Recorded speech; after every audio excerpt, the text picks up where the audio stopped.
आकांक्षा ये दरवाजा बंद कर दो, इस तरफ लेके आ। देखो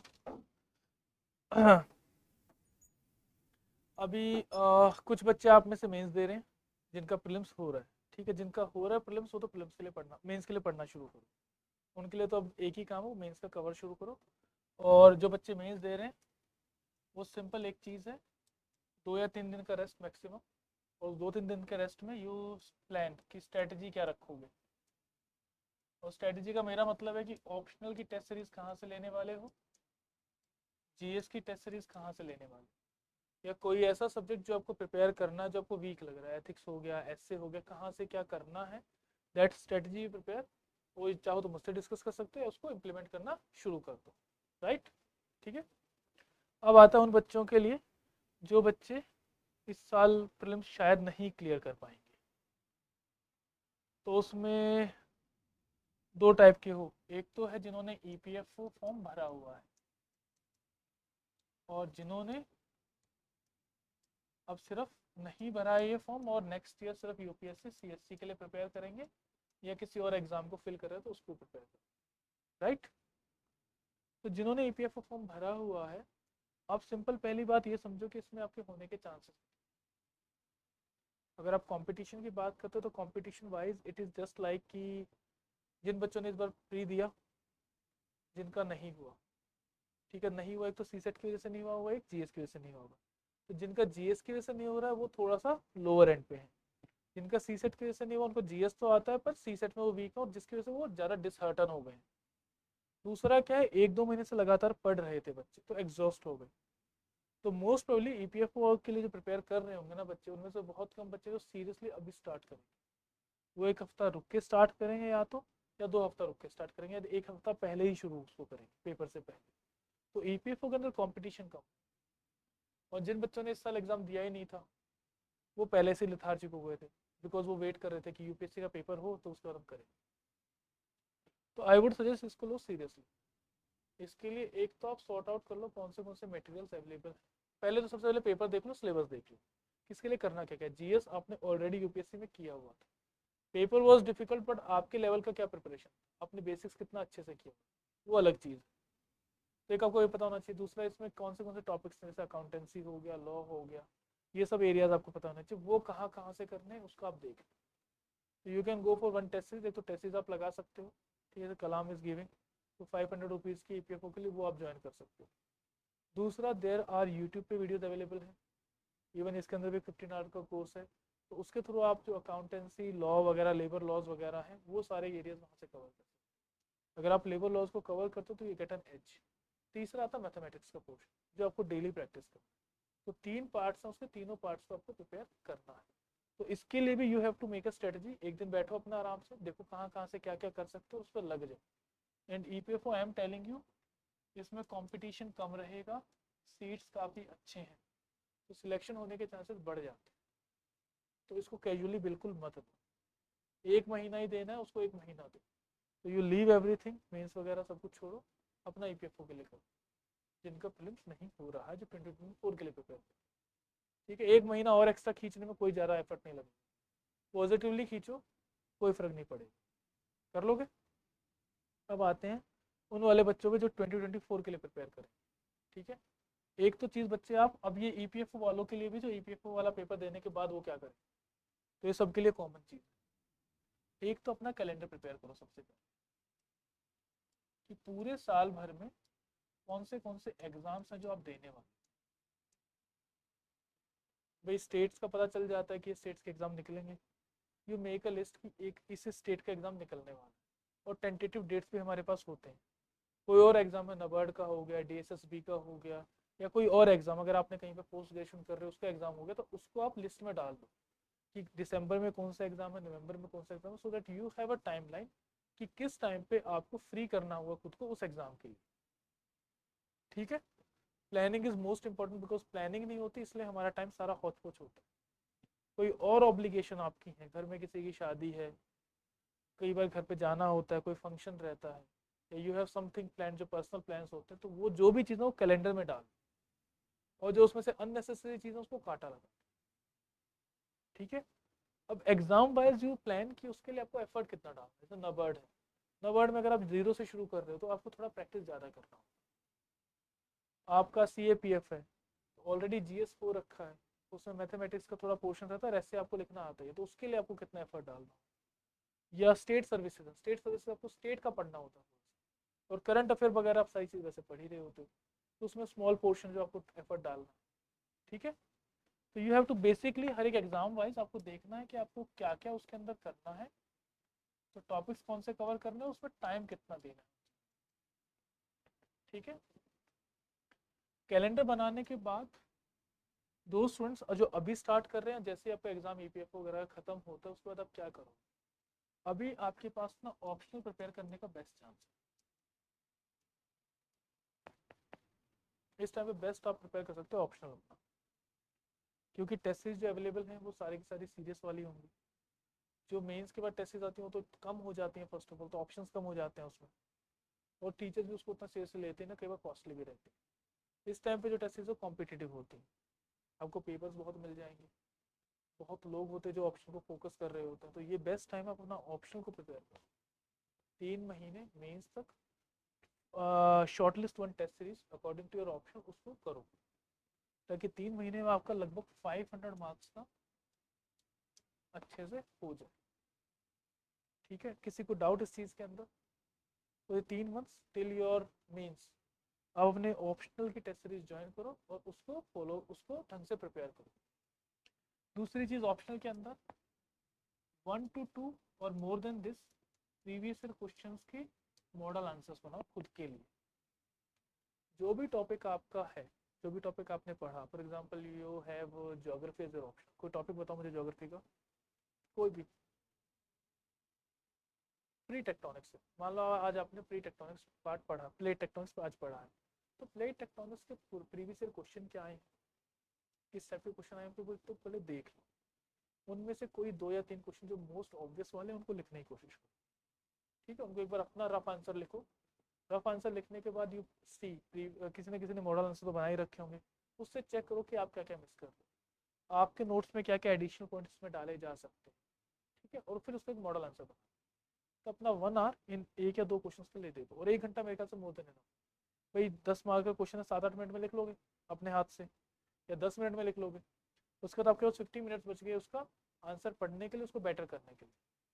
तो उसको फिर अपना 1 घंटा दे के 1 या 2 आंसर को लिख लो, आप 2 घंटे भी दे सकते हो चाहो तो इससे क्या आपकी आंसर राइटिंग जो है वो रिफाइन हो जाए। आपने पहले चेक किया आप कैसा लिखते हो, फिर आपने देखा कि इसमें आपकी डेफिशिएंसीज क्या क्या और एक्चुअल आंसर क्या होना चाहिए, तो आप इसको रिफाइन करके लिखते हो, तो धीरे धीरे जो रिफाइनमेंट है वो आपके एक्चुअल आंसर में भी आना शुरू कर देगी। It will be A time taking process, ये आपको साल भर करना है। ठीक है, डन। तो ऑप्शन में फोकस करो, 500 मार्क्स का आपको 500 मार्क्स 3 महीने में कर लेने हैं solid. You should have a command कि 300 नंबर से ऊपर आए, उससे नीचे आए ना। यू टारगेट 350 मार्क्स इतने ही लेने हैं मुझे, जब जाएगा 300 आएंगे। टारगेट करने में क्या पैसे लग रहे हैं, जब तक हाईएस्ट को पिनेकल को नहीं टारगेट करोगे तो नीचे तक गिरोगे कैसे। 350 टैकल करोगे तभी तो नीचे तक गिरोगे ना। और कई बार होता है कि स्ट्रेस बन जाता है कि यार ये कैसे होगा, इसमें कितना सारा हो गया, बहुत ज़्यादा डेप्थ में चले जाते हैं, तो उस टाइम पे you have your previous year question, उस टाइम देखो क्वेश्चन किस लेवल तक का पूछता है।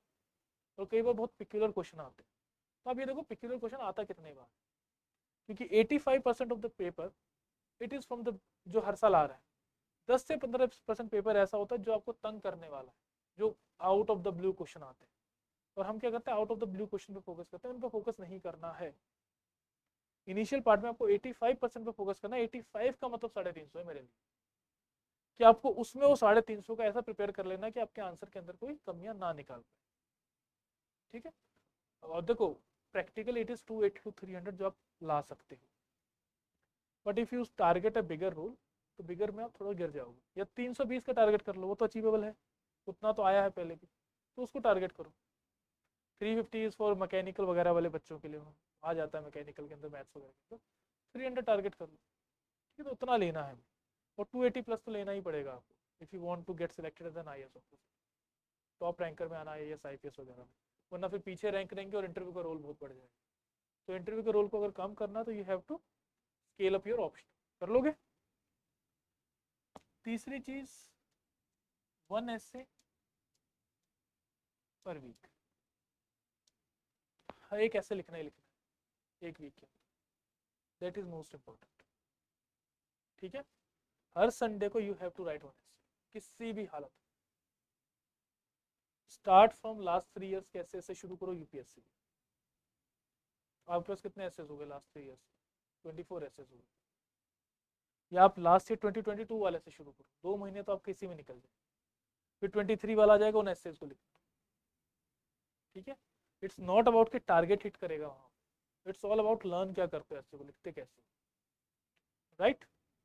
ऐसे के साथ आपको कुछ चीज़ें और करनी है। एक आपको बच्चे ये करना है कि डेली का एक कोट, कोई भी एक कोट चूज करना है और वो अपनी डायरी में लिखना है। Quote can be from personalities, religious text से हो सकता है, ठीक है, गीता से हो, कुरान से हो, या बाइबल से हो, कहीं से भी हो सकता है, किसी भी चीज़ से हो सकता है। ठीक है, हिंदी में हो सकता है, इंग्लिश में हो सकता है, या किसी और भाषा में भी हो सकता है, पर उसकी एक्सप्लेनेशन होनी चाहिए आपके पास, राइट। तो ये कोट आपको कई जगह पे हेल्प करेगा। एक तो ऐसे में जो आपको देने होते हैं ना बीच बीच में, उसको अच्छा बनाने के लिए, अट्रैक्ट करने के लिए वहां पे डाल सकते हो। एंडिंग में कहीं पे भी डाल सकते हो, जो बोलते हैं ना एनेक्डोट्स, बीच बीच में डालने, वहां पे यूज हो जाएगा। एथिक्स के अंदर यूज हो जाएगा, हो जाएगा। डायरेक्ट क्वेश्चंस भी आते हैं, उसका मैं बताऊंगा कि कोट्स को यूज कैसे करना है। तो अपने जैसे आपका कोट बेस्ड क्वेश्चन है, उसमें आप कोट्स के साथ भी एक्सप्लेन कर सकते हो। किसी ने बोला अहिंसा परमो धर्म, इस पे मान लो आ गया, या non violence is the ultimate thing, ऐसा कुछ बन के आया, तो आप उसमें अहिंसा परमो धर्म डाल के एंड कर सकते हो अपने को। तो सोचो ना आपका आंसर कितना रिफाइन, मतलब और अच्छा हो जाता है, because you are able to improvise upon it, you are able to improve its essence. ठीक है, तो एक कोट आपको डेली लिखना है, अपनी डायरी बना लो या अपनी एक फाइल बना लो, एक कोट लिखना है और उसको अपने वर्ड्स में एक्सप्लेन भी करना है डेली बेसिस पे। इसको डेली एक्सप्लेन करो, जब डेली एक्सप्लेन करोगे तो आपकी एक्सप्लेनेशन पावर इंक्रीज हो जाएगी, और जब एक्सप्लेन करोगे तो उसको पता भी दे पाओगे कहाँ इसको यूज करना है। जैसे एक शेर है किसका, उस मूवी का, अजय देवगन की मूवी थी ना, हमें तो अपनों ने लूटा, गैरों में कहाँ दम था, मेरी कश्ती वहां डूबी जहाँ पानी कम था। UPSC prelims, we were let down by those questions जो हमें नहीं आते, जो हमें आते थे हमने गलत कर दिए, सिली मिस्टेक्स, हम उनकी वजह से हम रह गए, उनकी वजह से नहीं रहे जो आउट ऑफ द ब्लू आए थे। भाई वो क्वेश्चन तो किसी को भी नहीं आता, वो तो मार्क्स में गिना ही नहीं जा रहा, कितने बच्चों ने उसको ठीक किया है, आप अपने फ्रेंड से पूछ लो। अगर आप 20 लोगों से पूछोगे तो किसी एक का या 2 का ठीक मिलेगा। यानी मेजर चंक कहाँ आ रहा है, आपने सिली मिस्टेक्स कर दी, वो उनके गलत नहीं। जितने भी बच्चों सिलेक्शन हो, आई कैन गारंटी यू उनके बेसिक्स में कम गलती है, आपकी सिली मिस्टेक ज्यादा है। इट्स नॉट कि आपने कम पढ़ा या उन्होंने ज्यादा पढ़ा, इट वॉज ओनली थिंग कि आप सिली मिस्टेक्स अवॉइड कर पाए या नहीं कर पाए। चलो इस बार का छोड़ दो, इस बार तो अभी ओवरवेल्म्ड हो, लास्ट ईयर का देख लो अपना खुद का क्यों रहा। तो इस तरह से इन कोटेशंस को इस तरह यूज कर पाओ जब आप उसको एक्सप्लेन कर सकते हो, और जैसे ही वो बात बोलोगे वो अट्रैक्टिव हो जाती है, आपकी लैंग्वेज अच्छी बन जाती है। सुन के हंसी आई थी, तो वो इसी यही चीज आपको अपने आंसर्स में लेनी है कि आप उसको कैसे इंटरेक्टिव बनाओगे, तो इंटरेक्टिव इस तरह से बनेगा, it should be appropriate whatever you are writing. ठीक है, तीसरी चीज न्यूज़पेपर पढ़ने की हैबिट बनानी है डेली बेसिस पे। ठीक है, करंट अफेयर्स तो करना ही है आपको, जो मैगजीन्स वगैरह आते हैं, बिकॉज मैगजीन्स वगैरह में एक्सप्लेनेटरी होती है चीज़, साथ साथ न्यूज़पेपर जरूर पढ़ना, कोई भी करो बच्चे सब एक जैसी। ठीक है, वैसे मैं बताऊँ बात, जैसे कलाम ने इस बार केस स्नाइपर्स निकाली थी, उसमें से काफ़ी क्वेश्चन अप्रोक्सीमेटली आए हैं, मतलब जितने आपको दूसरी मैगजीन में मिलेंगे वो 100 पेजेस केस स्नाइपर्स। उसमें से जैसे अगर आप बाकी मैगजीन्स को इकट्ठा करके देखोगे, तो अगर मान लो करंट अफेयर के 24 में से आपके 15 क्वेश्चन अगर डुएबल थे, तो आपको 15 के 15 उसमें मिल जाएंगे केस स्नाइपर्स के, या 14 क्वेश्चन तो पक्का मिल जाएंगे। तो आप ऐसे कोई भी मैगजीन यूज़ कर सकते हो, कलाम चाहो तो कलाम यूज़ कर सकते हो, because we are working very dedicatedly over that thing, बहुत ट्रिकीस्ट पार्ट है ये, तो ये फॉलो कर सकते हो। ठीक है, तो एक तो न्यूज़पेपर फॉलो करना ही करना है, राइट। न्यूज़पेपर के अंदर बच्चे आपको ये ध्यान रखना है, एक तो हेडिंग सारी पढ़ ले, वो इम्पोर्टेंट है। तो इसमें एक तो हेडिंग्स करोगे, दूसरा है ना इसमें स्टोरीज वगैरह आती हैं, लाइव स्टोरीज न्यूज़पेपर में भी आती हैं, आपके इंस्टाग्राम पे भी दिखती हैं, आपके फेसबुक पे भी दिखती है, यूट्यूब पे भी दिखती है, यस कोटेशंस के साथ, क्योंकि वो क्या है आपके एनेक्डोट्स बना देगा ऐसे के।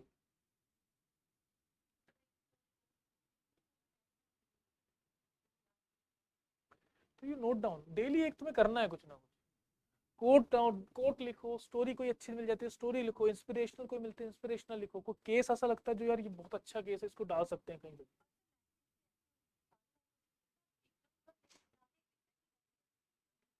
हाँ, तो आप कॉपी कर सकते हो उसको, अपने हाथ से लिख लो, बेशक अपने वर्ड्स में लिखो, मैं ये सजेस्ट करूंगा, वो रट्टा तो लगा नहीं पाओगे, पेपर में गए हो तो अपने वर्ड्स में लिखा है आपने, तो आप बेशक अपने लैंग्वेज में लिख लो उसको, अपने वर्ड्स में लिख लो कि आपने स्टोरी पढ़ी कि जैसा नहीं ये बताया, तो अपने वर्ड्स में लिख लिया कि ऐसे से कर सकते हैं या ऐसे से ये स्टोरी बनी थी, तो अपने वर्ड्स में स्टोरीज बना सकते हो, so that you are able to use that in essay, even in ethics, कोई छोटे लेवल पे कोई केस अगर मान लो है करप्शन का केस है तो वो आप डाल सकते हो। तो ये केस स्टडीज स्टोरीज वगैरह इन सबको ना सेग्रीगेट करो, और देखो टाइम वेस्ट मत करना, आप उसको हाथ से लिखोगे या उसको कट करके पेस्ट करोगे बात बराबर है। तो अगर आपने हाईलाइट वगैरह कर लिया है उसको वहां से कट करो, उसको चिपका दो अपनी फाइल पर, ये वो फाइल है जो आपकी हॉबी है। भाई कोड लिखना is not a working part, पढ़ने का तो काम है नहीं, ऐसा कोई टास्क नहीं है जो आपको करना पड़ रहा है, या स्टोरी काट के चिपकाना तो बच्चे जैसे आर्ट एंड क्राफ्ट करते हैं तो वही कर रहे हो, तो इट इज़ अ टाइम जो आपका लेजर टाइम है जिसको आप एंजॉय कर सकते हो, तो उसको एंजॉयमेंट की तरह ही रखो, ठीक है, और आपको उससे याद भी ज़्यादा होगी, बिकॉज जिसको आप एंजॉय करते हो आपको याद रहती हैं चीज़, गॉसिप करो याद रहेंगी, फलाने ने ऐसा कहा था इसने ऐसा कहा था, एक क्लास अटेंड कर लो उसमें से 90% याद नहीं है, वो भी तो इंटरेक्शन ही हो रहा है ना, मैं तुम्हें किसी की बुराइयां सुनाऊं, तुम वो बुराइयां 10 दिन के बाद भी रिपीट कर दो कि हाँ हाँ ये बताया था अजय ने, और मैं तुम्हें एक क्लास ले लूँ तुम्हें याद नहीं रहेंगी, पॉइंट क्या है, इंटरेस्ट, बुराइयों में मज़ा आता है और पढ़ाई में मज़ा नहीं आता है, तो you have to keep it as an activity rather than keeping it as a task, ये तुम्हारी एक्टिविटी जो तुम्हें करनी है मज़े के लिए, दोपहर में जब नींद वींद आती है तब ये करो, रात को आती है तो मार्क करके रख लो अखबार में, रात को काट के चिपका लेना, ठीक है, हाँ या ना, गुड। तीसरी चीज बच्चे जो इस बार ग्रुप में तो मैंने बोला ही था, बाकी बच्चों ने पता नहीं कितनों ने फोकस किया था, एटलस। देखो कोई भी क्लास तुम्हें मैपिंग नहीं करवा सकती, तुम्हें बेसिक मैप करवा देंगे कि मान लो 10 क्वेश्चन अगर मैप से है तो तुम्हें 4-5 क्वेश्चन हो जाएंगे, पर if you want to do it mapping की, अगर तुम्हें अच्छी एफिशिएंसी लेनी हो, कंफर्टेबल होना है मैपिंग के साथ जिससे कि तुम्हारा लास्ट में टाइम वेस्ट ना हो, तो आप पहले दिन से ये चीज़ शुरू करो, आप एटलीस्ट 2 प्लेसेस ज़रूर देखो न्यूज़पेपर के अंदर जो आपको एटलस में देखने हैं, एटलस लो उसको पूरा खुलवा दो, उसको बाइंड करवा दो, और हर एक पेज के बीच में 2 वाइट शीट्स डलवा दो बाइंडिंग के टाइम पे, आप कितनी मोटी एटलस हो जाएगी। कोई भी डेली के 2 प्लेस उठा लो, एक इंडिया से उठा लो एक इंटरनेशनल उठा लो, फॉर एग्जाम्पल सूरत आया, सूरत में कोई इवेंट हुआ है, G20 का इवेंट मान लो हुआ है, तो तुम सूरत लिखो उस पेज पे, और सूरत लिख के मतलब कि जहाँ पे इंडिया का मैप है जहाँ पे सूरत तुम्हें दिखाया है वहाँ पे सूरत लिखो, G20 मीटिंग, और एक उसका ट्रेडिशन लिख दो जो किसी चीज़ के लिए अगर इंपॉर्टेंट हो, डायमंड्स के लिए इंपॉर्टेंट है तो वहाँ पे लिख दो डायमंड ट्रेडिंग, ठीक है। आप सिर्फ 2 प्लेसेस उठाओ दिन के, उससे ज़्यादा उठाओगे तो तुम तंग हो जाओगे। आपने कोई रिवर देखी, जैसे यूक्रेन रशिया यूक्रेन हो रहा था, अब यूक्रेन पे डायरेक्टली क्वेश्चन था, और तुम देखो कैमरून क्वेश्चन आया, कोंगो आया, दोनों के दोनों कोबाल्ट के साथ रिलेट करते हैं, कोबाल्ट वाला क्वेश्चन आया था, पूछा था, और कैमरून भी वहीं पे उसी एरिया में, तो वो दोनों क्वेश्चन वहां से हो रहे थे। तो अगर आप मैप नहीं देखोगे तो आपको याद नहीं रहेगा, आप एटलस को देखते रहो, एफर्टलेस हो जाएगा मैप याद रखना। एक आया था किंचन वाला आया था, तीन तीन एरियाज के नाम दिए हुए थे, उनके साथ उनके कंट्रीज दी हुई थी, हाँ यमन वगैरह, तो किंचन लिखा हुआ था इथोपिया के अंदर, फर्स्ट और थर्ड तो रॉन्ग हो रहे थे, सेकंड वाले मुझे कंफ्यूजन थे, क्योंकि किंचन है, चिन पिन है, तो साउथ ईस्ट एशिया में मिलेगा, तो it can't be in Africa ना, मतलब it is not a Muslim name, वहां पे मोस्टली नाम कैसे रहेंगे, इस टाइप के रहेंगे,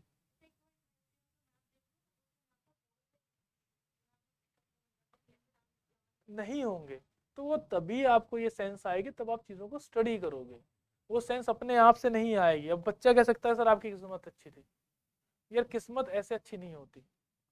किस्मत आपकी तभी अच्छी बनती है जब आप उस चीज़ पर काम कर चुके होते हो। There is a TV series on Korean, in Korean, मतलब कि कोरियन टेस्ट सीरीज है जो डॉक्टर के ऊपर है एक।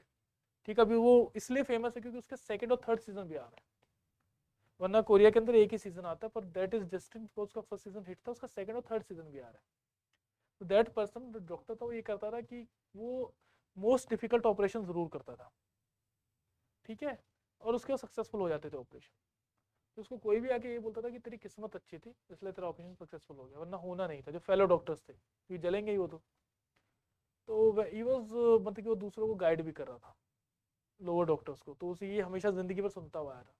तो लोअर डॉक्टर्स को जो गाइड करा था तो उसने यही बात एक को बोली डॉक्टर को कि देखो मुझे ये हमेशा बोला गया है कि you you are lucky, that's why you have done this thing. तुम्हारा लक अच्छा था, तुमने ये वाली नर्व पकड़ लो, इससे हो गया। कहता it was not about luck, it was my hard work. मैं कोई भी ऑपरेशन करता था, आई मेंटेन अ डायरी। वो ऑपरेशन मैंने किया, आई यूज टू राइट इट कि मैंने क्या क्या किया इसमें और ये ठीक हुआ या गलत हुआ, कैसा हुआ। और फिर मैं उसको ऑब्जर्व करता था कि इसमें और क्या किया जा सकता था, ये प्रॉब्लम क्यों आई। और नेक्स्ट टाइम जब भी मैं नेक्स्ट ऑपरेशन में जाता था, सिमिलर कोई चीज़ आती तो मुझे पता था कि ये नर्व विदाउट एनी टेस्टिंग मुझे पता था ये वेन है जिसमें फॉल्ट हो सकता है या ये वेन डैमेज हो सकती है। That's what I am telling you ना। ये एटलस से नाम आपको ऐसे थोड़ा पता चल जाएंगे किंचन है या नहीं है। ये तो करना ही है। ये तो मैं हर बार हर प्रैक्टिस पेपर में ही आपको बोलता हूँ, यही तो करने को कहता हूँ कि व्हाट यू डू, कितने क्वेश्चन से मिस्टेक्स हो रहे हैं, कितने क्वेश्चन किस रीजन की वजह से गलत हो रहे हैं, that you have to do it. वो करना ही पड़ेगा, उसके बिना आप आगे नहीं बढ़ सकते। तो एक एटलस को अपने साथ रखना है। ठीक है, तो न्यूज़पेपर हो गया, एसे हो गया, ऑप्शनल हो गया। Then you have C set also. C set जिन बच्चों का वीक है, और सी सेट इज डिफिकल्ट और आगे भी डिफिकल्ट ही रहेगा। ठीक है, और यूपीएससी पेपर अगले साल भी अनप्रिडिक्टेबल ही आएगा। ये शायद डिफिकल्ट लग रहा हो, मोस्ट डिफिकल्ट, शायद इससे अगले साल इससे और डिफिकल्ट भी आ सकता है, या वो दूसरी तरह से भी डिफिकल्ट हो सकता है कि पेपर इजी है पर कट ऑफ ऊपर है, वो भी डिफिकल्टी है।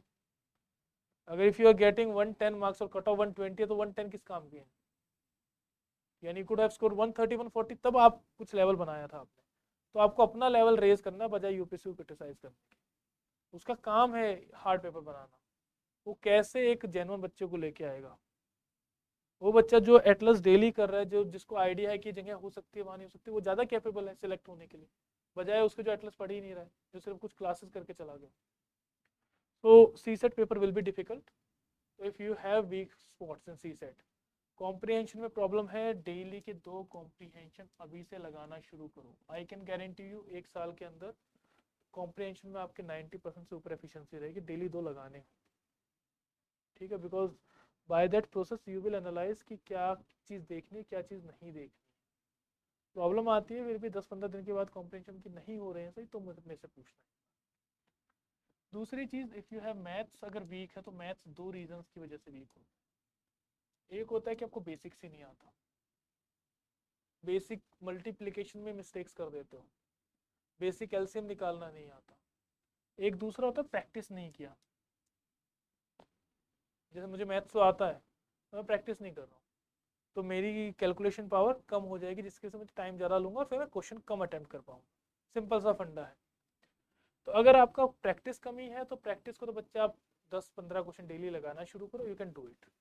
अगर आपको लग रहा है कि कुछ एरियाज हैं जो मेरे, जैसे नंबर सिस्टम अभी आ गया, उसमें कुछ कुछ चीज़ें रहती हैं, कुछ टेक्निक्स होते हैं जो यूज़ कर सकते हो, तो वो आप क्लासेस कर लो सी सेट के लिए, उससे वो कवर हो जाएंगे।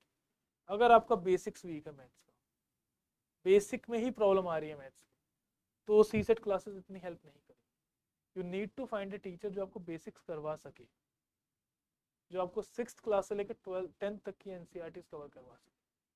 वही टीचर आपको हेल्प कर सकता है उसके अंदर, सी सेट के अंदर। Shortcuts are not going to be helpful at all. जो हम लोग शॉर्टकट देते हैं कि रिमाइंडर के लिए आप ये यूज़ कर रहे हो, या क्या कहते हैं प्रॉफिट एंड लॉस के लिए ये टेक्निक यूज़ करो, वो टेक्निक यहाँ काम नहीं आएंगी क्योंकि आपका बेसिक्स वीक है। वो टेक्निक सिर्फ बेसिक वाले बच्चों को काम आएगी। तो उसके लिए you can do one thing, या तो ट्यूशन्स ले लो जो हम लोग पहले 9th 10th में लिया करते थे, वो टीचर आपके साथ बैठ के काम करवा सकते हैं। या फिर एक दूसरा काम आप कर सकते हो कि आप एनसीईआरटीज को उठाओ, make a list of the topics, LCM, HCF, multiplication, subtraction, division, उसके बाद एज रिलेटेड, ये सब कुछ चीज़ें, और हर एक टॉपिक के ऊपर 100-200 क्वेश्चन लगाओ। एलसीएम एचसीएफ है तो एलसीएम एचसीएफ के हिसाब से लगाओ। एलसीएम के लगा लिया आपने 100 क्वेश्चन, तो आपको एलसीएम निकालना आ जाएगा। एचसीएफ के लगा लिए तो एचसीएफ निकालना आ जाएगा। तो दूसरा काम ये कर सकते हो, ठीक है। तो बेसिक्स अगर वीक है तो 2 महीना बेसिक्स पे वर्क करो, उसके बाद you go for practice from your regular sources, जो बुक्स मार्केट में बुक्स वगैरह अवेलेबल है वहाँ से कर सकते हो, ठीक है। तो for next 2 month you have these things. एक ऑप्शनल करो, ऐसे को फोकस करो जिस पर डेली पढ़ना है, एंड डोंट वेस्ट आधा पौना घंटा, मोर देन इनफ, और सी सेट को करो, ठीक है। उसके साथ साथ you can go for ethics as. Ethics अगर पहले नहीं पढ़ा है तो एथिक्स को पढ़ लो, अगर पढ़ रखा है तो उसकी टेस्ट सीरीज ज्वाइन करके उसको प्रैक्टिस करो।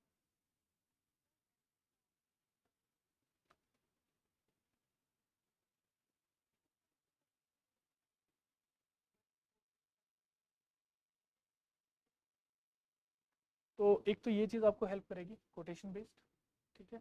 दूसरा, उसके लिए अगर दोबारा क्लासेस के लिए जाओगे तो वेस्टेज मनी होगा, ठीक है। तो टेस्ट सीरीज ज्वाइन कर लो, जितना उसका एक्सपोजर बढ़ेगा ना कोटेशन बेस्ड क्वेश्चन, उतना ही वो ज़्यादा इंप्रूव होते जाएंगे। टेस्ट सीरीज बच्चे अब तो मल्टीपल अवेलेबल है, या मुझे एक बार लिस्ट भेज देना 3-4 टेस्ट सीरीज की, वो मैं आपको बता दूँ। तो अब आती है मेन चीज़। तो देखो, दिस इज 250 मार्क्स है, ये 250 का, दिस इज 500, 750 तो सीधा हो गया, and you are also starting working on essay, तो 1000 ये हो गए, 250 हो गए। तो 1000 मार्क्स को तो अभी से आप स्टार्ट कर सकते हो। जीएस पार्ट के लिए you can go after this mains. तो मेंस तक अपने 3 महीने इस चीज़ को फोकस कर सकते हैं वो बच्चे जो अभी ईपीएफओ नहीं दे रहे। जो ईपीएफओ दे रहे हैं, ईपीएफओ देने के बाद वो फोकस कर सकते हैं, और ईपीएफओ के बाद भी अगर कोई एग्जाम आप दे रहे हो तो उसके बाद आप सीपीएफ को भी फोकस कर सकते हो, ठीक है। राइट और रॉन्ग। और ईपीएफओ एग्जाम में भी ये समझ लो कि you are not losing anything, you have to revise your whole UPSC syllabus one time.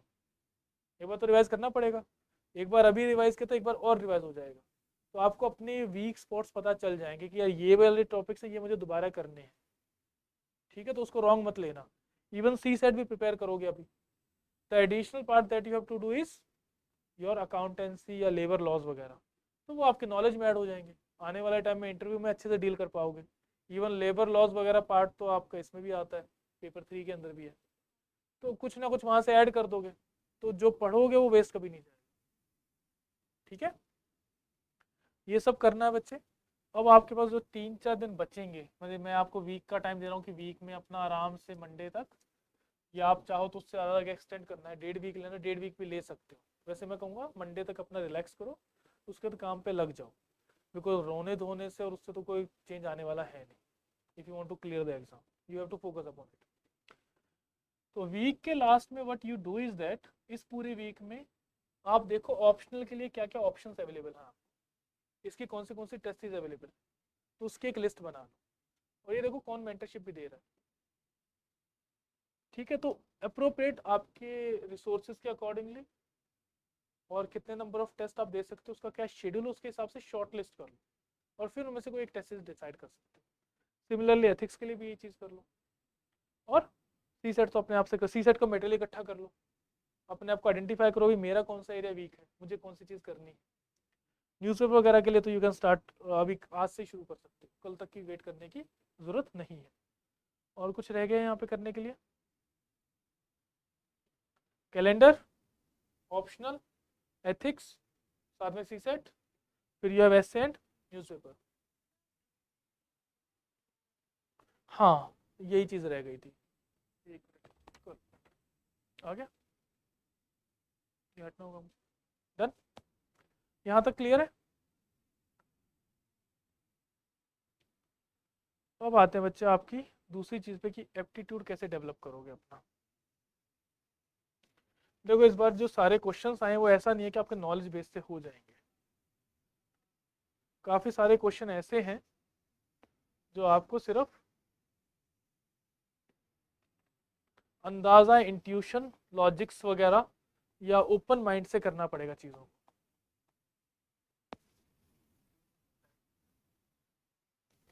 EPFO में करंट अफेयर आएगा, क्यों नहीं आएगा?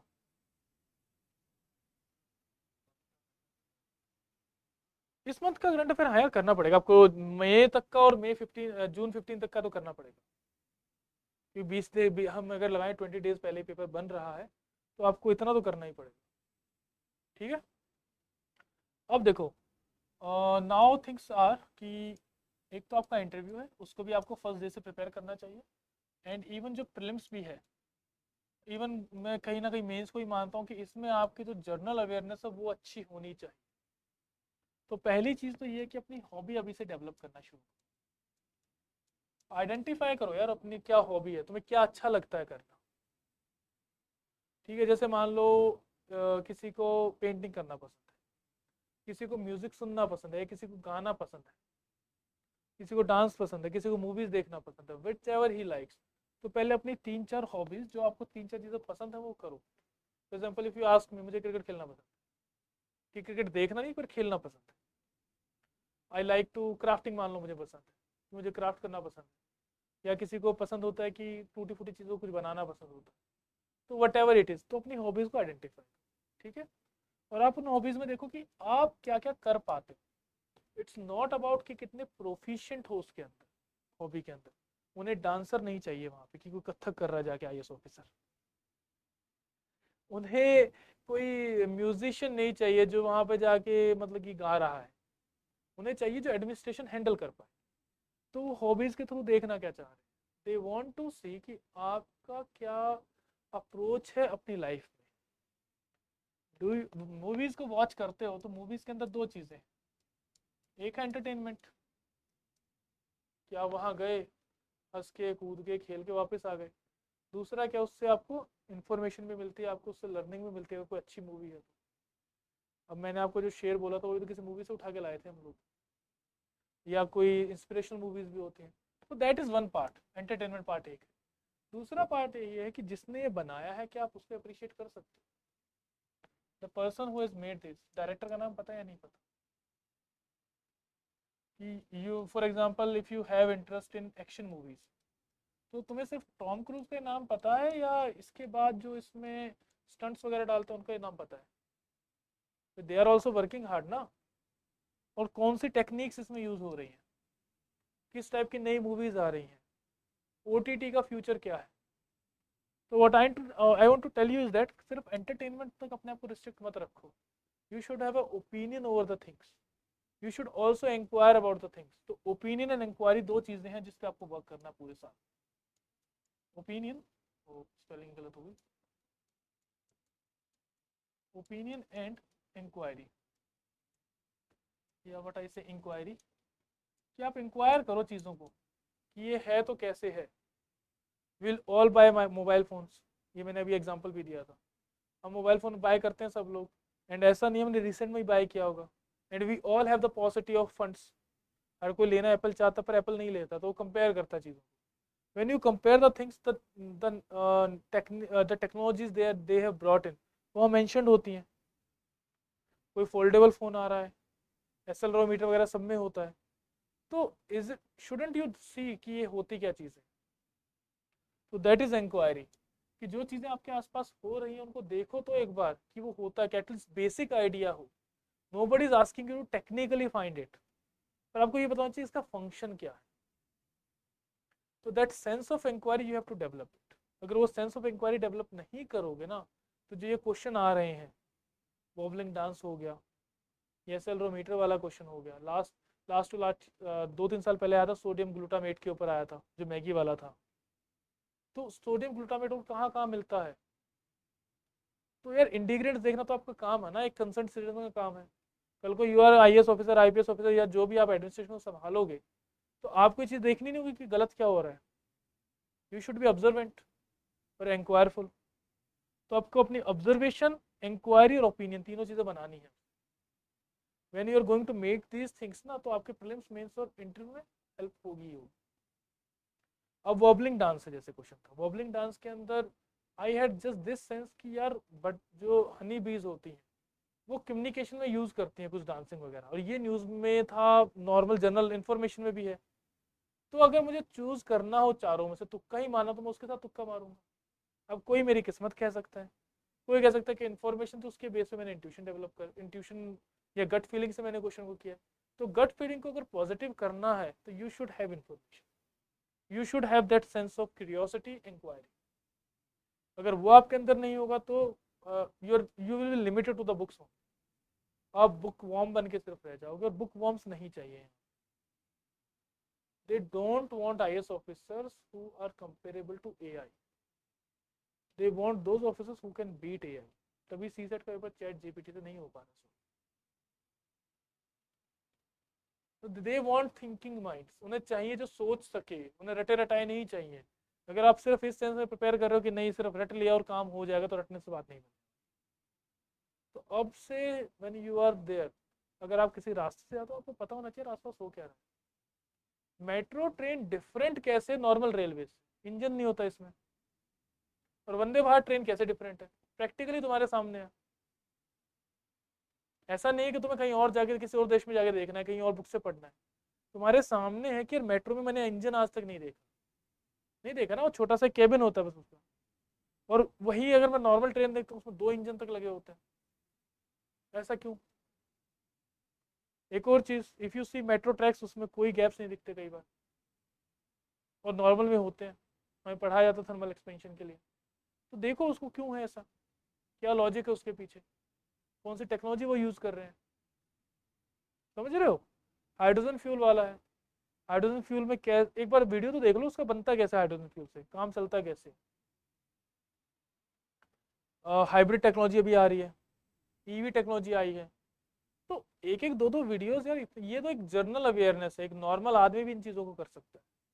तो नॉर्मल चीज़ें जो हैं ये आपको पता होनी चाहिए। और इसके लिए ये है कि आप थोड़ा अपनी बुक्स से बाहर निकलो, सिर्फ ये नहीं कि बुक में दे दिया उसको पढ़ रहे हो। यू इंक्वायर अबाउट थिंग्स कि ये क्या है। इंक्वायरी बहुत इंपॉर्टेंट है, उस पर ओपिनियन जनरेट करो। और ओपिनियन के साथ साथ what I was saying, curiosity होनी चाहिए आपके चीज़ों के लिए, कि आप क्यूरियस हो जानने के लिए। आप कहीं से जा रहे हो, आपको पता होना चाहिए कि आपकी पूरी कॉलोनी में क्या चल रहा है। आप मान लो ओल्ड राजेंद्र नगर के अंदर रह रहे हो, तो आपको पता होना चाहिए ओल्ड राजेंद्र के अंदर की दुकान खुली है, क्या क्या खुला हुआ है। आई एम नॉट सेइंग कि रट्टा लग जाए या उसको ही देखना रटना शुरू कर दो, but when you are roaming around ना, you should have a general sense of the things, ये सही है गलत है। कुछ भी अलग होता है आपको दिखना चाहिए वो। If you have that observation ना, तो आप इजीली आइडेंटिफाई कर लोगे आंसर के अंदर क्या दिक्कत है, और आपको प्रैक्टिकली करना भी है। ठीक है? तो अभी आपको क्या करना है, अगले 3 month you can give you to optional, give it to essay, give it to CSAT और वगैरह, तो आपका पूरा साल चलेगा। सी सेट ऐसे तो पूरा साल चलेगा। एथिक्स और ऑप्शनल को आप 2 महीने में कर सकते हो, 3 महीने में। And I think more than enough time है, जिन बच्चों ने पहले से ऑप्शनल किया हुआ है उनके लिए तो मोर देन इनफ टाइम। ठीक है? दूसरी चीज़ क्या है, डेली बेसिस पे अपने एटीट्यूड को, बिहेवियर को चेंज करो। Have a curious mind, opinions form करना शुरू करो। ओपिनियन गलत भी हो सकते, सही भी हो सकते, गलत है तो उसको ठीक करो। You can have an opinion की why prime minister is inaugurate in parliament house, why not president. भाई तुम्हारा क्या ओपिनियन है, बोलो। क्या प्राइम मिनिस्टर को हाउस इनॉग्रेट करना ठीक है गलत है? What do you say? Y?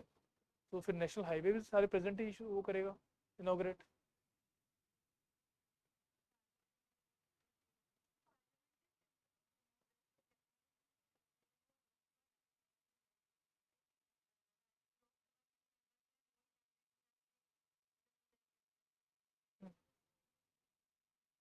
देखो यही बात है कि we have to be flexible, we have to be broad minded. Prime minister का करना गलत नहीं है टेक्निकल, बिकॉज इस गवर्नमेंट ने ये फॉर्म किया, एक बिल्डिंग बनाई, ठीक है। नेशनल हाईवे भी गवर्नमेंट बनाती है, वेरियस प्रोजेक्ट्स भी गवर्नमेंट लॉन्च करती है, prime minister can very well inaugurate it. But हाँ, it would have been better अगर प्रेसिडेंट उसको करते हो। ठीक है? इट वुड हैव, जो एक स्टैंड ऑफ आ गया, वो स्टैंड ऑफ नहीं होता उस टाइम, उस सेंस में हम कह सकते हैं। तो देखो अपने वर्ड्स को मोल्ड करना और अपने ओपिनियन को एक्सट्रीम से हटा के मिडल पाथ में लेके आना, वो बहुत इंपॉर्टेंट है। It's not at all wrong कि प्राइम मिनिस्टर कर, वो पॉलिटिकली आप कह सकते हो राइट है रॉन्ग है, ठीक है। But if you go for technical aspect तो कैसे गलत है? तो फिर तो ऐसे होगा कि कोई भी चीज़ हो रही है वो प्रेसिडेंट को ही करनी चाहिए, चाहे बेशक स्कूल इनॉग्रेट हो रहा है। बट हाँ, दैट लेवल कि पार्लियामेंट एक इनॉग्रेट हो रहा है और ओपोजिशन ने भी उठाया है उस मुद्दे को, and secondly it is something president is part of that and he is the head of the state, तो it would have been better अगर वो करते हैं। तो वर्ड्स का बहुत बड़ा खेल है कि वर्ड्स को आप बोलते कैसे हो, करते कैसे हो, वो आपकी ओपिनियंस बता। और यही जो वर्डिंग है ये आपको इंटरव्यू के अंदर भी हेल्प करेगी, how you present your self, चीज़ों को, कॉन्फिडेंस कितना है, ठीक है, चीज़ों की समझ कितनी है, और चीज़ों की समझ आती है नॉलेज। तो अल्टीमेटली बच्चे जितना आपका क्यूरियस माइंड रहेगा वो आपको हेल्प करेगा क्वेश्चन सॉल्व करने में भी, आंसर करने में भी, मेंस के अंदर और इंटरव्यू के अंदर भी। मेंस के अंदर भी यू फाइंड मैनी क्वेश्चन जो नहीं हो सकते, उसके लिए भी आपको वाइडर नॉलेज को एक साथ कंसोलिडेट करना with in the 7 minutes. 10 marker के लिए 7 और उसके लिए 10 मिनट्स है 15 मार्कर के लिए। उस 7 या 10 मिनट में बहुत ब्रॉड क्वेश्चन को जिसपे पूरा ऐसे लिखा जाता है उसको आपको कंसोलिडेट करके 150-250 वर्ड्स में लेके आना। कितनी स्कीम डाल दी है, स्कीम्स को एक्सप्लेन करना है नहीं करना है, पॉइंट्स कितने डालने, पॉइंट्स को एक्सप्लेन करना नहीं करना, वो वहाँ पे आपकी जजमेंट पे डिपेंड करे। कुछ बच्चे कहेंगे कि स्कीम्स मैंने डाली थी इसलिए मेरे मार्क्स आ गए, कुछ कहेंगे आई पुट डायग्राम्स इसलिए मार्क्स आ गए, सम विल से कि मैंने इंट्रोडक्शन में बहुत वर्क किया था इसलिए मेरे मार्क्स आ गए। तो आप किसको फॉलो करोगे? It's all about when they wrote their answer ना, that answer was very much in aligned with the question, और जो क्वेश्चन में तभी आएगा जब आपको उसकी अंडरस्टैंडिंग है। तो try to form that understanding, चीज़ों को रटो मत बिल्कुल भी, कोशिश करो जितना हो सके चीज़ों को समझो। When you will understand the things तो अपने आप याद हो जाएंगी चीज़। One example I always give to everyone कि प्राइम प्रेसिडेंट के इलेक्शन के अंदर you don't have nominated, only you have elected members. MLAs भी हो सकते हैं इलेक्टेड और एमपीज भी हो सकते हैं, but you don't have nominated members. और हर एक टेस्ट सीरीज में ये क्वेश्चन पूछा जाता है और हर बार हमारा गलत भी हो जाता है मोस्ट ऑफ द टाइम, और फिर हम उसको रट्टा लगाते हैं। फ्री में था, ठीक है, इसको समझ लो।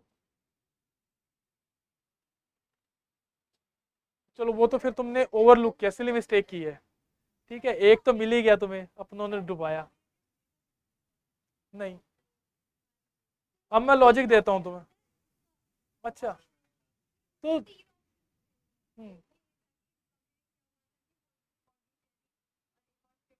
एक मध्य प्रदेश और केरला का किया हुआ था, एक ऑप्शन में नॉमिनेटेड वाला था, है ना?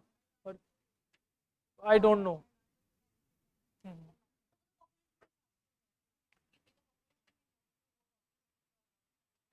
पर मैं एक बेसिक लॉजिक आपको देता हूँ, ठीक है। I I don't go in the factual aspect of it, क्योंकि फैक्चुअली तो देर इज अलग वोट शेयरिंग है हर एक का। अगर आप सिर्फ नॉमिनेट को देखो तो नॉमिनेट कौन करता है? प्रेसिडेंट को कौन पता है? नहीं, अगर मान लो स्टेट के लिए करेगा तो कौन करेगा? इसको एक बार मिटा देते हैं पूरे को, just to make you understand कि if you understand the things, अगर आप थोड़ा सा सेंस ऑफ इंक्वायरी रखोगे तो it will change your approach.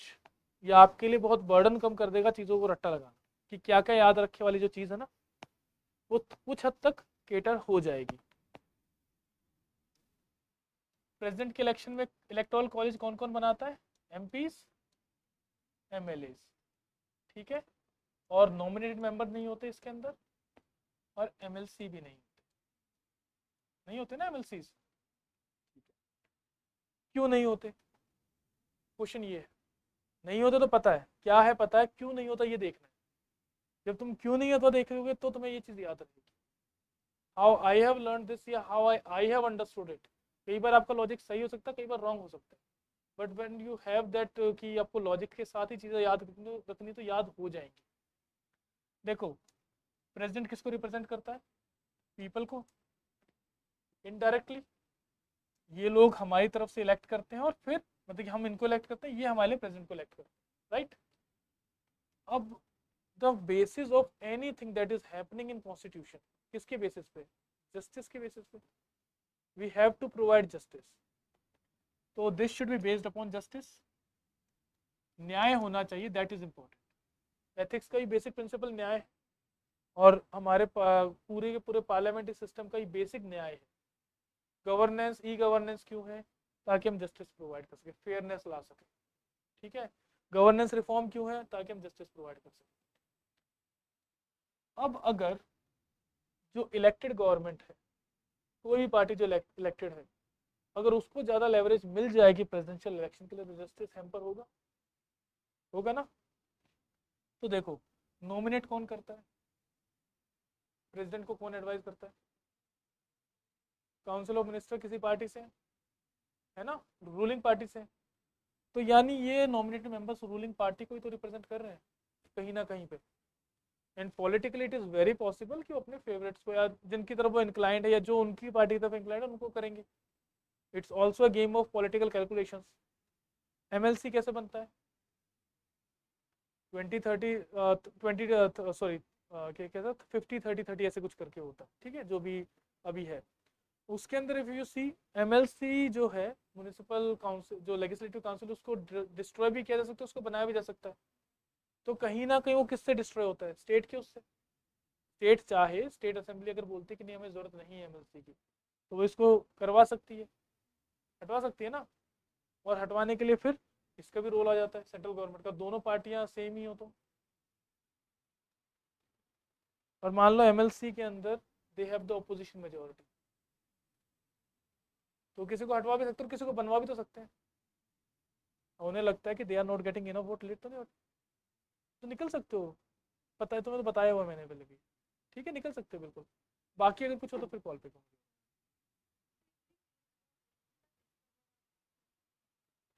हाँ, एमसीक्यूज यू स्टार्ट प्रैक्टिसिंग, अभी अभी से प्रैक्टिस करना शुरू करो एमसीक्यूज को। डेली के 20-25 एमसीक्यूज लगाओ। देखो ऑलरेडी एक बार फिल्म्स के लिए पढ़ चुके हो, ऐसा नहीं है कि अब दोबारा पॉलिटी पढ़ोगे तभी एमसीक्यूज लगा पाओगे, अभी से लगाओ 25-25।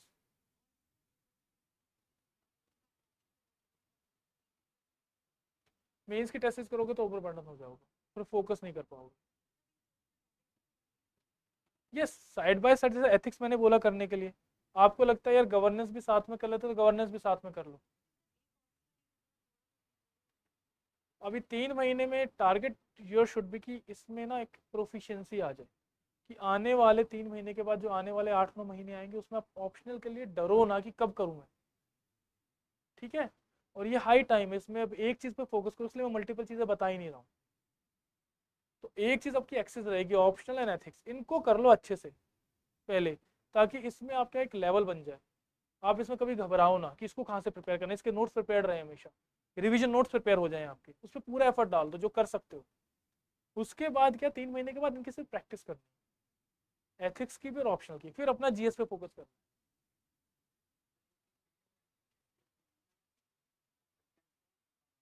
ऑप्शनल के लिए टेस्ट सीरीज करनी है, ठीक, ओके। टेस्ट सीरीज के साथ प्रैक्टिस करो। अगर आपने अपना ऑप्शनल कर लिया है, क्लासेस वगैरह ले चुके हो, नोट्स वगैरह एक बार बना चुके हो, पढ़ चुके हो 1-2 बार, तो आप प्रैक्टिस करो 3 महीना, प्रैक्टिस के साथ उसको प्रिपेयर करो। ठीक है, क्लियर है? उसके बाद फिर 3 महीने के बाद you can start with the regular part, की डेली अपने ऑप्शन को 1 घंटा देना है, जो हम बोलते हैं आपको। डेली एथिक्स का 1-2 क्वेश्चन प्रैक्टिस करने, डेली 1-2 केस स्टडीज करनी है, वो फिर बाद में कर सकते हैं। ठीक है, इस पे आते हैं। तो एमएलसी को डिस्ट्रॉय किया जा सकता है।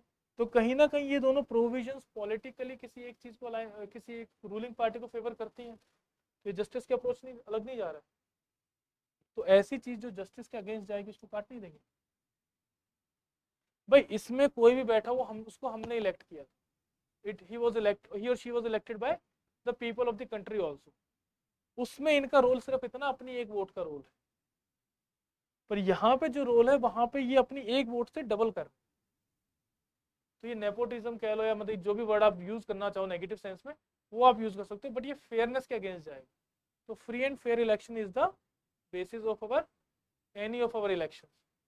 तो ये फ्री एंड फेयर इलेक्शन के अगेंस्ट जाता है, इसलिए जब भी नॉमिनेटेड आएगा, एमएलसी आएगा, वो सब हट जाए। करेक्ट है?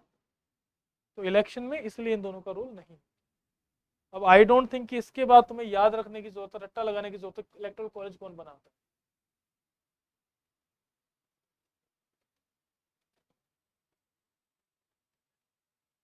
देखो उसमें पार्लियामेंट का रोल है, उसमें लोगों से नहीं पूछा जाता कि तुम्हें रखना है नहीं रखना है। जब तुम उसको इलेक्ट कर रहे हो ना, तब लोगों की ओपिनियन मैटर करती है in the form of this. भैया हमारी ओपिनियन को वहां पे रिफ्लेक्ट करेंगे ना। जब वो पार्लियामेंट में चला गया, अब वो पार्लियामेंट डिसाइड करेगा कि प्रेसिडेंट को रखना है नहीं रखना। इस दोनों चीज़ों में डिफरेंस है। यहाँ पे एक तरह से लोग ही डिसाइड कर रहे हैं क्योंकि ग्राउंड लेवल से हो रही है चीज़ें, वहाँ पे पार्लियामेंट डिसाइड करता है, इसलिए पूरा पार्लियामेंट होता है, उसमें स्टेट असेंबलीज भी नहीं होती, उसमें से पार्लियामेंट से पूछा जाता है। तो जो भी हमारा कॉन्स्टिट्यूशन ने स्ट्रक्चर बनाया है, पॉलिटिकल स्ट्रक्चर, वो बहुत लॉजिक के साथ बना है। तो अगर आप इम्पीचमेंट के लिए भी नीचे तक जाओगे तो पॉसिबल ही नहीं हो पाएगा।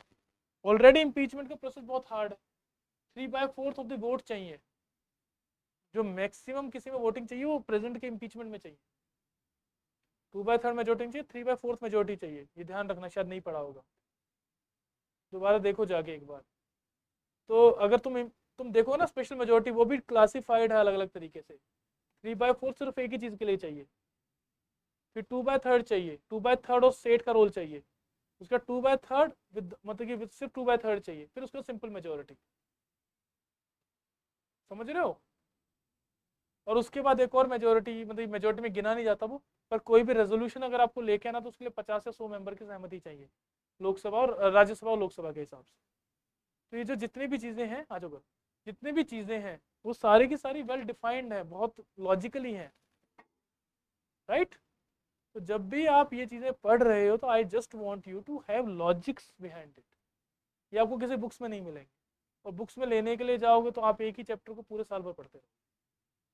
ये आपको सोचना पड़ेगा, और यही आपकी ओपिनियन बिल्डिंग में भी हेल्प करे, because then you can explain it कि ऐसा क्यों है। हो सकता है कई बार लॉजिक गलत हो जाए, नॉट अ प्रॉब्लम, पर आपके लिए तो सही है, याद रह जाएगा आपको, ठीक है। हो सकता है जो मैंने डिस्कस किया वो फार फेच्ड हो, पर मेरे लिए इंपॉर्टेंट है क्योंकि मैं इस क्वेश्चन को भी गलत नहीं करूँ, और इसको मैंने पूरा अच्छे से बैठ के समझ के देखा, ठीक है। सो बच्चे ये यही चीज़ें आपको करनी है अभी।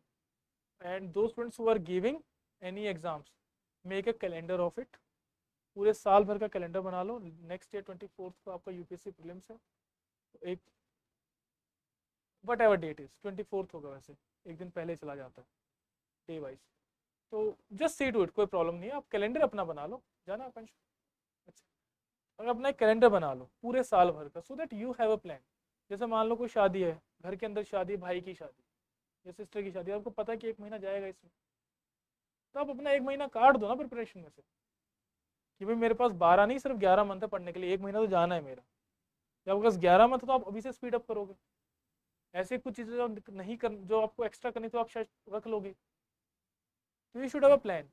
तो नेक्स्ट 3 मंथ्स के लिए I have given you plan, आप अपने 750 वर्ड्स को प्रिपेयर करो। 750 फिर रह जाएगा मार्क्स को, 750 मार्क्स को वी हैव 7-8 मंथ करने के लिए। तो यू हैव एसे, जो वीक, जो हर एक वीक में आपको 54 जो पूरे साल भर में आएंगे आपके संडेज, उसमें करने ही करने हैं, ठीक है। टेस्ट सीरीज बाद में भी ज्वाइन कर सकते हो, अभी चाहो तो अभी भी ज्वाइन कर सकते हो, it's up to you. Essay की टेस्ट सीरीज के लिए I am giving you complete liberty, whichever you want. If you are not good at essay, you can join the classes, you can come to us, हम लोग बता देंगे, मेरे पास आ सकते हो, ठीक है। प्रियंका मैम है यहाँ पे, उनसे डिस्कस कर सकते हो।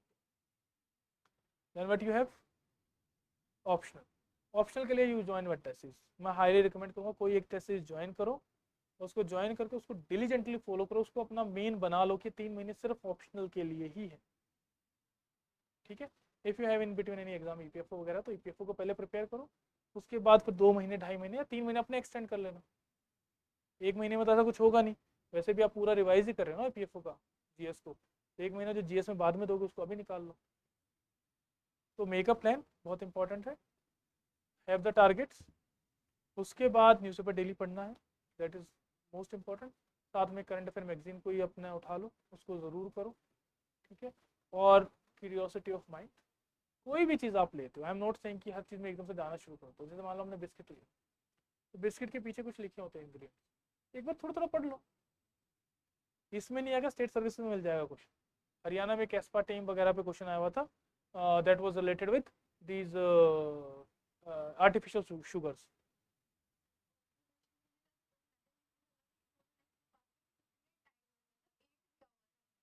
किसमें इतना तो देखो, यू ऑल्सो नो, ये तो ज़्यादा ही डेप्थ हो गई, पर आई एम टॉकिंग अबाउट जो जनरली हो सकते हैं, जो नॉर्मल ऑब्जर्वेशन पे। भाई बिस्किट तो हर कोई खाता ही है, कभी ना कभी तो पैकेट खरीदते ही हो, यू हैव चिप्स, चिप्स तो लेते ही हो।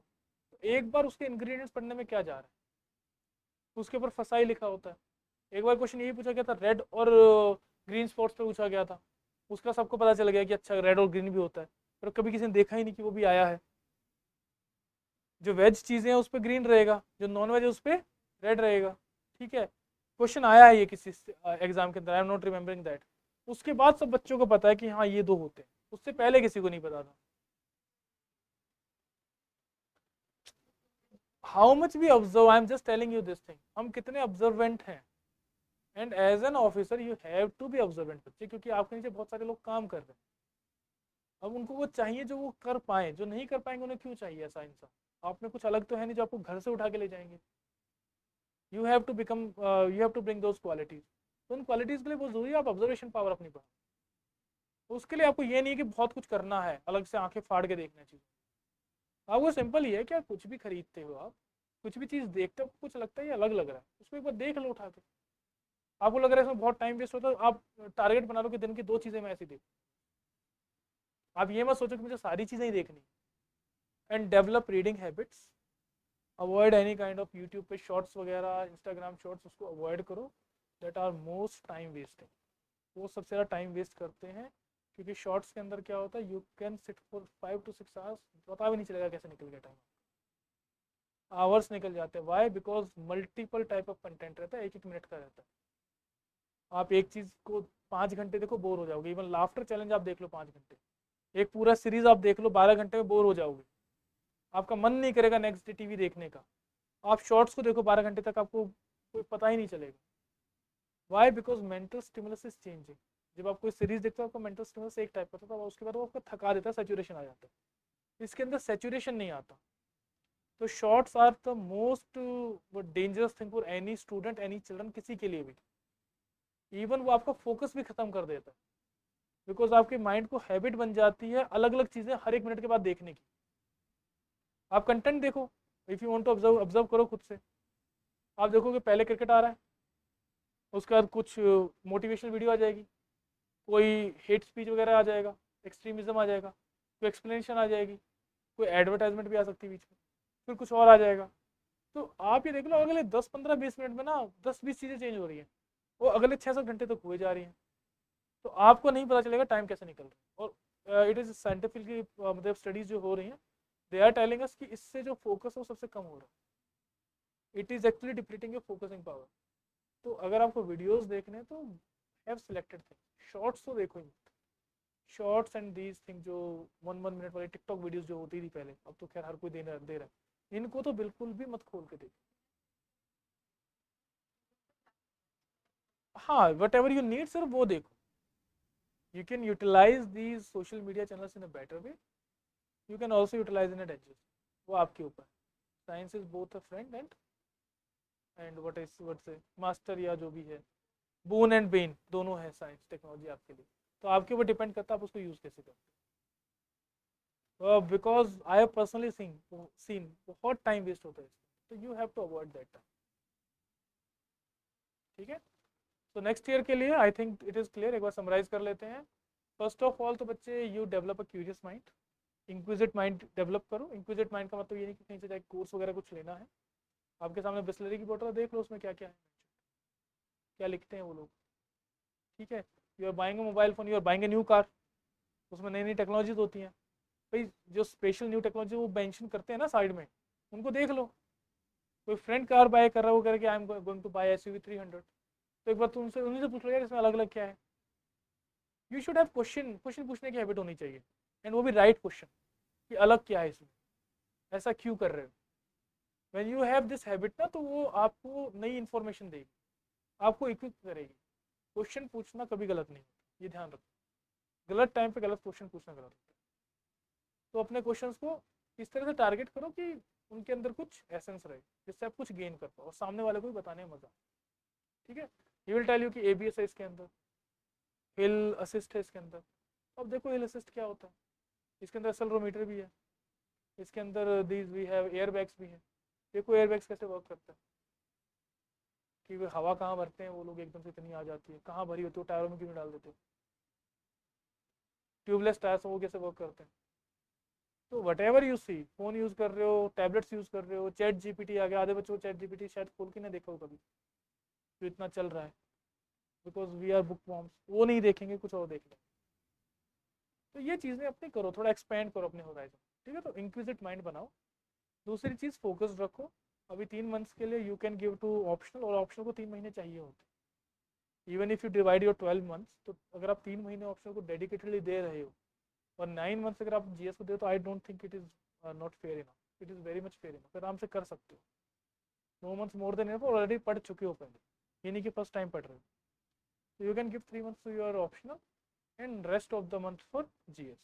If any student want to go for GS answer writing वगैरह, तो जैसे हम डेली बेसिस पे भी एस करवा रहे हैं, वो आप कर सकते हो। तो आप डेली आके 1 घंटा यहाँ पे आंसर राइटिंग कर सकते हो, जाके उनको ऑब्जर्व कर सकते हो क्या लिखा क्या नहीं लिखा। तो एक तो प्रैक्टिस करना है, और प्रीलिम्स और मेंस दोनों को अभी से प्रैक्टिस करना शुरू करो। Mains answer writing is optional to you, अगर आप अभी करना चाहो तो बहुत अच्छा है, नहीं अगर आपको टाइम लग रहा है कि ओवर बर्डनिंग लग रहा है तो रोक लो, because you have to develop habits also. Prelims के लिए आई वुड सजेस्ट कोई भी एक सब्जेक्ट पिक करो, और उस सब्जेक्ट के 5 पेपर आपको लगाने हैं एक साथ। तो डेली 25-25 क्वेश्चन लगाओ, तो 25 क्वेश्चन मतलब 4 दिन में पेपर होगा, और 5 महीने बनाओ तो 20 दिन में हो जाएगा। तो 20 दिन तक आपको एक सब्जेक्ट के पेपर लगाने हैं। मल्टीपल टेस्ट अवेलेबल है मार्केट में, उठाओ। पॉलिटी उठा लो, सिर्फ पॉलिटी के 5-5 क्वेश्चन ले लो, 25-25 लगा लो। 25 लगाने में तो I don't think half an hour से ज़्यादा लगेगी। तो आपकी जो बेसिक नॉलेज है उसको ब्रशअप भी करता रहेगा, और आपको टेस्टिंग भी करवाता रहेगा कि आपको क्या इंप्रूव करना है। And then you have essay, weekly basis पे लिखना, अभी से लिखना शुरू करो। The more you write the more refinement there will be. Then newspaper को यूज़ करो मल्टीपल चीज़ों के लिए, मैपिंग के लिए यूज़ करो, then you have your case studies find out करने के लिए, करंट अफेयर्स पढ़ने के लिए। एंड करंट अफेयर मैगजीन तो है ही, कुछ अच्छा पॉइंट मिलता है उसको चिपका लो कहीं पे, एंड पूरे सिलेबस को एक बार रट्टा लगा लो, प्रीलिम्स का भी और मेंस का, topic wise. If I ask you कि इकोनॉमिक्स के प्रीलिम्स में कौन से टॉपिक आते, तो आई कैन गारंटी यू आधे बच्चे नहीं बता पाएंगे, इवन 80% बच्चे नहीं बता पाएंगे। यू शुड नो कि किस सब्जेक्ट में कौन से टॉपिक्स आ रहे हैं, ठीक है। तो whichever subject you are studying, जैसे हिस्ट्री है मान लो, तो यू शुड नो हिस्ट्री में कौन से टॉपिक्स आपको कवर करना है, एटलीस्ट स्पेक्ट्रम से अपनी लिस्ट बना लो। बिकॉज ये जब बना पाओगे ना, तब आप करंट अफेयर्स में किस टॉपिक को कहाँ पे डालना तब डाल पाओ। पेपर 2 का सिलेबस ही नहीं पता, तो ये नहीं पता कि गवर्नेंस में डलेगा किस में डलेगा। तो सिलेबस को 5-6 बार लिख लो अपने हाथ से, उसको बिल्कुल रट लो, हर पेपर में क्या क्या आता है उसको अपने सामने चिपका के पढ़ो, सिर्फ चिपका के छोड़ो मत। It is not a ritual, you to do it, right. And then lastly you have a track. Track रखो वीक में क्या किया। आपको मैंने डेली टारगेट्स दिए हैं, तो आप डेली अपना एक शीट बनाओ जिस पे लिख लो इन टारगेट्स को, और इस तरह से कुछ शीट बना सकते हो अपनी।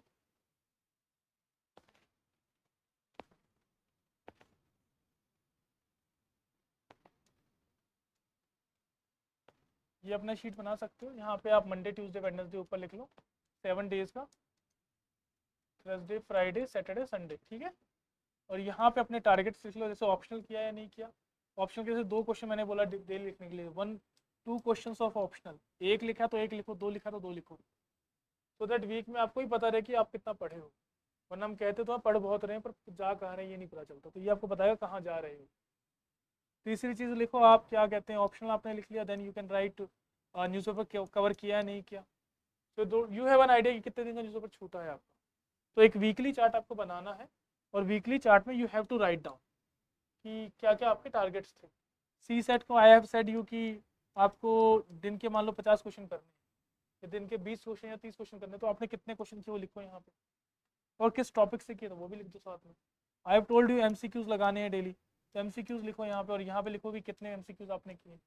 तो जो 7-8 टारगेट्स आपके हैं, एक कोट मैंने बोला तो एक कोट नीचे लिख लो, यहाँ पे कोट का भी एक बना लो कॉलम, एक एक एक एक स्टोरी लिखे तो स्टोरी लिख दो वहाँ पे, तो दैट आपको पता रहे कि आपने वीक के लास्ट में कितना किया है। एंड सी, छुट्टी सबको चाहिए होती है, एक दिन का ऑफ आप ले सकते हो पर वो लिमिटेड ऑफ होगा। उसका मतलब ये नहीं है कि पूरे दिन आप मस्ती मार रहे हो। उस दिन आपको संडे को ऐसे लिखना है, दैट्स फॉर श्योर। सुबह आपने ऐसे लिखा, दिन में आप अपना एंजॉय करो, बाहर घूम के आओ। आई वुड सजेस्ट आसपास घूम के आओ, मॉन्यूमेंट्स वगैरह कुछ देख के आओ, सो दैट आउटसाइड क्या चल रहा है वो पता चले। और go with, don't go in private vehicle, go in public transportation, तो आपको पता चले देश में चल क्या रहा है। सिर्फ कमरों में बैठे हुए हो, ठीक है। उसको अपने पर्सपेक्टिव से देखो कि क्या क्या प्रॉब्लम्स आपको दिख रही है, बसेस में क्या प्रॉब्लम आपको दिखती है, रेल मेट्रो में क्या प्रॉब्लम्स दिखती है। उसके बाद इवनिंग में आने के बाद एक बार 2 घंटा 1 घंटा बैठ जाओ और कल जो तुम्हें पढ़ना है उसको थोड़ा सा पढ़ लो, सो दैट नेक्स्ट डे उठते you have a target in front of. वरना छुट्टी के बाद सबसे बड़ी प्रॉब्लम ये आती है कि नेक्स्ट डे में पता नहीं होता हम पढ़े कहाँ से और नेक्स्ट डे पूरा वेस्ट हो जाता है। तो उस वेस्टेज को बचाने के लिए नेक्स्ट डे मॉर्निंग में उठो, उठने के बाद सॉरी रात को एक बार 1 घंटा जो आपको नेक्स्ट डे पढ़ना है उसको पढ़ के सो जाओ। जैसे आपने अभी हिस्ट्री पढ़ ली, हिस्ट्री में आपने सैटरडे को अपना पूरा कंप्लीट कर लिया, वीकली टारगेट जो भी था आपने, मान लो फ्रीडम स्ट्रगल में 1942 तक का पढ़ना था आपने पूरा पढ़ लिया, और मंडे से आपको 1942 के बाद का शुरू करना, या आपने हिस्ट्री पूरा कंप्लीट कर लिया, पॉलिटी आपको शुरू करना है नेक्स्ट मंडे से। तो संडे को रात को 1 घंटा बैठो या 2 घंटा बैठो और पॉलिटी के पूरे सिलेबस को गो थ्रू कर लो, पॉलिटी के पहले चैप्टर में से एक या आधा पेज पढ़ लो, तो उसके बाद नेक्स्ट आपको पता रहेगा क्या करना, ठीक है। सो that you can keep your self discipline, discipline रखो और डिसिप्लिन के साथ रेस्ट भी लो, इनडिसिप्लिन मत क्रिएट करो। आपका रेस्ट संडे का तो संडे को ही रेस्ट लेना हर हालत में, उससे पहले रेस्ट नहीं लेना, चाहे माइंड कुछ भी कह रहा है। और आप खींचे जा रहे हो, खींचते खींचते भूल जाते हो कि रेस्ट भी चाहिए होगा, तो वो रेस्ट एक हफ्ता चला जाता है। आप 10 दिन पढ़ लो, उसके 10 दिन का रेस्ट हो जाता है। तो इनडिसिप्लिन है, तो डिसिप्लिन मेंटेन रखो, ठीक है। कोई डाउट अभी तक?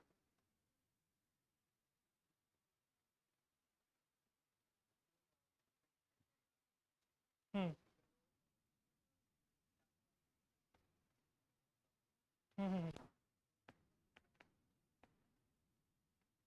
हिस्ट्री के लिए देखो, हिस्ट्री को जब आप करते हो ना, तो हिस्ट्री में आपका एक है art and ancient medieval, ancient history है, फिर मेडिवल हिस्ट्री है और मॉडर्न हिस्ट्री है, ठीक है। तो आप क्या करो बच्चे, सबसे पहले ना एक ब्रॉड आउटलाइन बनाओ। If I ask you what are the major events in the modern history, तो वो आप क्रोनोलॉजी में नहीं बता पाते। सतवानाज कब आए, मौर्याज कब आए, गुप्ताज कब आए, यादवाज कब आए, वो नहीं पता होता है। तो सबसे पहले एक ब्रॉड आउटलाइन बना लो। ब्रॉड आउटलाइन में क्या आता है, कौन सा किंगडम कब कब आया, या कोई बड़ी रिलीजियस फिगर, बुद्धिज्म जैनिज्म, ये कब आए थे, बुद्धा कब आए थे, जैन का महावीरा कब आए थे, ठीक है, या वल्लभाचार्य कब आए थे, या आप सिंपल भक्ति मूवमेंट कब स्टार्ट हुई थी। तो आप इतनी एक बेसिक आउटलाइन टाइमलाइन बना लो इसकी, पहली चीज ये करो, ठीक है। उसके बाद इसमें इवेंट्स को सिलेक्ट करो, जैसे मौर्यन अंपायर है वो इंपॉर्टेंट है, तो पहले मौर्यन अंपायर को पढ़ो।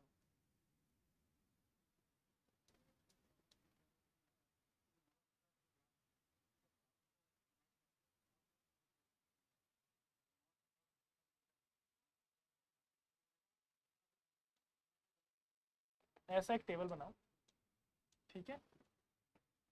और इस टेबल के अंदर जैसे आपका मान लो 323 BC है, तो आपने मौर्यन लिखा है यहाँ पे, मौर्यन इस टाइम पे आया था, चंद्रगुप्त मौर्य के टाइम पे, ठीक है। उसके साथ साथ हो सकता है कि 200 BC में पांडवाज आ गए यहाँ पे, तो आप हर एक की ना अलग अलग वो बना लो स्पेसिस, फिर नॉर्थ ईस्ट साउथ वेस्ट इसमें 4 पार्ट्स में डिवाइड कर सकते हैं, एक डायनेस्टी जाएगी तभी दूसरी डायनेस्टी आएगी, तो इस तरह का टेबल आप बना सकते हो,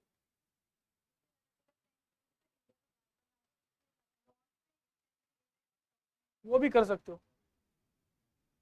हाँ, तो मैप से कर सकते हो। आपको देखो चीज़ों को समझना है, मैंने बार बार बोला। अब मौर्यन अंपायर टूटेगा तभी तो शुंग आएंगे, उससे पहले तो नहीं आएंगे। तो मौर्याज के बाद यहाँ पे शुंग आ जाएगा 183 BC के राउंड,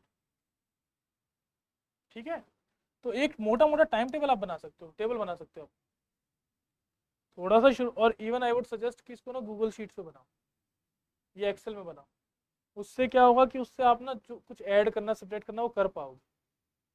जैसे मैंने मौर्य बनाया, मौर्य शुंगा वगैरह बनाया, तो मैंने तो पहले नॉर्थ का पढ़ लिया, अब साउथ वाले आएंगे। साउथ वैसे मैं जैसे बनाऊंगा तो मैं क्या बनाऊंगा, पहले मौर्य है 183 में BC में आ गया शुंगा, उसके बाद तीसरा आ जाएगा, चौथा आ जाएगा, सतवाहन वगैरह आते जाएंगे, ठीक है। अब मैं साउथ वाले पे आ गया, साउथ वाले में अब इन दोनों के बीच में तो पांड्या दिखना चाहिए कहीं ना कहीं पे, तो मैं यहाँ पे ऐड कर सकता हूँ टैब को, और फिर टैब को ऐड करके वहाँ पे 200 लिख दूंगा और वहाँ पे क्या आ जाएगा, पांड्या आ जाएगा। तो आप गूगल शीट से बनाओ, वो आपके लिए ईजी बने। इफ़ यू वांट तो I will share the sample also, एक सैम्पल मैं शेयर कर दूंगा, उस तरह से आप बना सकते ठीक है, तो ये हो गया इसके लिए। सबसे पहले ब्रॉड टाइमलाइन बनाओ। ब्रॉड टाइमलाइन के बाद आपको इन नाम को रट लो, और मौर्य में किसने स्टार्ट किया, कोई कौन से इंपॉर्टेंट रूलर्स है फिर उनको रट लो। मौर्य के अंदर इंपॉर्टेंट रूलर चंद्रगुप्त, फिर हम अशोका को पढ़ते हैं, और फिर लास्ट में किसको पढ़ते हैं? नहीं, हर्षवर्धन नहीं, मौर्य में बात है। हाँ, किसके अंडर, किसके रूल में इट डिक्लाइंड? दशरथ, जो दशरथी थे शायद, उसके जिनके रूल में क्या कहते हैं, जो लास्ट मौर्यन किंग थे। चलो ठीक है, जस्ट चेक इट आउट, और मैं भी, मेरे भी दिमाग से निकल गया। नहीं, इसका अंत गुप्ता नहीं हो सकता, वो तो गुप्ता के आ गए। अब मौर्य की बात हो रही है, ठीक है। तो यू कैन डू रिमोट। तो पॉइंट समझ रहे हो? सबसे पहले मोटा करो, मोटे में थोड़ा बारीक करो, फिर उसको और बारीक करते जाओ, तब आपको टाइमलाइन भी याद होंगी। और कोई भी चीज़ अगर हो रही है तो उसका रूल है, उसका कोई लॉजिक है। जैसे गुप्त मौर्य के बाद शुंगा आए, क्यों आए Shunga?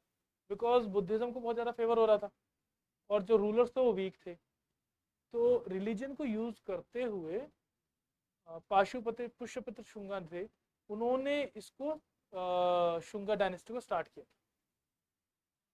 If you want to read the story, तो स्टोरी एनसीईआरटी में दी हुई है। भरी सभा के बीच में गर्दन काट दी थी दशरथ की, जो लास्ट मौर्यन किंग था। तो स्टोरी से याद हो जाएगा, ठीक है। तो this thing you can do, पहले ब्रॉड। अब जैसे मॉडर्न हिस्ट्री पढ़ते हो, मॉडर्न हिस्ट्री में इवेंट्स क्या हमारे पास? 1773, 1764, 1773, फिर उसके बाद हम लोग कॉर्नवालिस कोड पे आ जाते हैं। उसके बाद हम किस पे आ जाते हैं? जाना चाहो बच्चे जा सकते हो, ठीक है, हेजिटेट मत करो। तो उसके बाद किस पे आ जाते हैं? किस पे आते हैं उसके बाद? 1793 हो गया, फिर 1813 आ जाता है, 1833 आ जाता है, ठीक है, 53। तो आप मेजर मेजर इवेंट्स की पहले एक लिस्ट बना लो, फिर मेजर मेजर इवेंट्स के बीच में छोटे छोटे इवेंट्स को डालना शुरू करो। पहले मेजर, फिर लिटिल मेजर, फिर उससे माइनर, फिर और माइनर, फिर और माइनर, तो आपको चीज़ें क्रोनोलॉजी वाली याद हो जाएंगी, ठीक है। और बताओ, और कोई डाउट आ जाओ?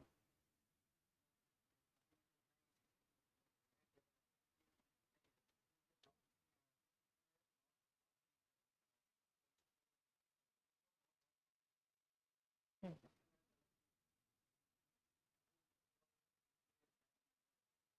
ठीक है, इस पे स्टार्ट करो एक बार, ठीक है। चलो, ठीक है फिर।